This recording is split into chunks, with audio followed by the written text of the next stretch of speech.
Bonjour tout le monde, j'espère que vous allez bien. Moi ça va, par la grâce de Dieu. Voilà, je voudrais faire un petit témoignage, enfin un grand témoignage, pour exprimer ma reconnaissance et voilà, une grande reconnaissance envers Dieu pour l'honneur, la grâce, le cadeau gratuit que je ne mérite pas, qu'il m'a offert et qu'il nous a offert à moi, mon mari, voilà, ma fille. Alors lorsque ma fille est née il y a 2 ans de cela, le 19 janvier 2017, on a découvert qu'elle avait un souffle au cœur. Bon, un souffle, c'est soit bénin, soit pas bénin, enfin c'est plutôt fréquent dans l'ensemble. Mais en plus de son souffle au cœur, elle avait 2-3 anomalies et qui n'étaient pas, notamment un trou, voilà, une zone qui n'était pas refermée, qui était censée se refermer quelques semaines, voire quelques mois après, qui ne se refermait pas. Et puis 2-3 petites autres anomalies, mais bon, vous savez que quand on parle de cœur, bah, c'est le cœur, donc voilà. Et même en tant que croyant et chrétien, bah, on a une crainte et on a le cœur serré justement. On a le cœur quelque part en apnée. Et il fallait attendre, figurez-vous, ces 2 ans pour savoir vraiment s'il y avait un réel problème, s'il confirmait l'anomalie ou pas. Et voilà, on ne savait pas trop quel serait le verdict, quelle serait la suite.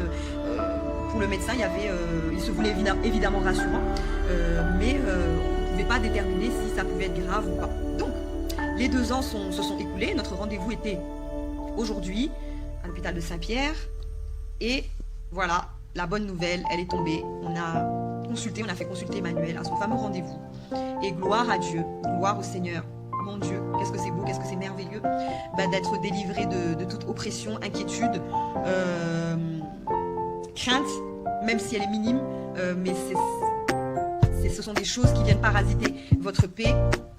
Et ça fait du bien quand on nous retire une épine du pied, ou qu'on nous retire un venin, qu'on nous retire la peur, qu'on nous retire la mort, et que les ténèbres puissent fuir complètement et que la lumière puisse briller totalement et librement.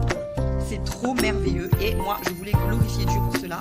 Je voulais le remercier, je voulais témoigner et de ma reconnaissance, de notre reconnaissance, et aussi que ça puisse servir à vous qui passez par un moment difficile, de pression.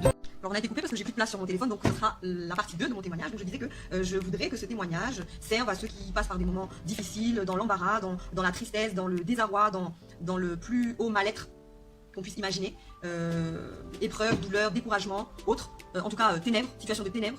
Eh bien je voudrais juste vous dire que il y a une solution. On peut se tourner vers quelqu'un qui nous aime réellement plus que toute autre personne sur cette terre, même si elle est invisible, cette personne.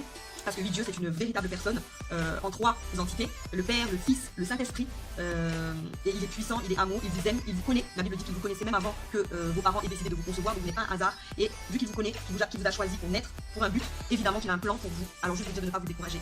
Et si vous ne le connaissez pas, vous pouvez vous décider de l'appeler, de l'invoquer. La Bible dit invoque-moi et je te répondrai, je te montrerai des choses cachées que tu ne connais pas, même si cela dépasse votre entendement, même si pour vous c'est impossible, mais ne serait-ce que par curiosité, dites-vous, je veux le connaître, je veux découvrir ces fameuses choses cachées que je ne connais pas. Et il dit aussi mettez-moi au défi et vous verrez si je n'ouvre pas les écluses des cieux pour vous. En fait ça veut dire qu'il vous aime tellement que si on le met au défi de dire au fait tu m'as dit de t'invoquer, bah voilà je t'invoque, je veux te connaître, je veux te rencontrer, parle-moi de ces choses cachées, et bien il le fera. Donc voilà, et puis moi je vais faire un petit chant pour vous parce que j'aime chanter pour mon Seigneur, et donc je vous partage ce chant, ok? Et vous pouvez chanter avec moi. Tu transformas l'eau en vin, toucha le cœur de ta main, nul n'est comme toi, dans nos ténèbres tu brilles, tu nous redonnes la vie, nul n'est comme toi,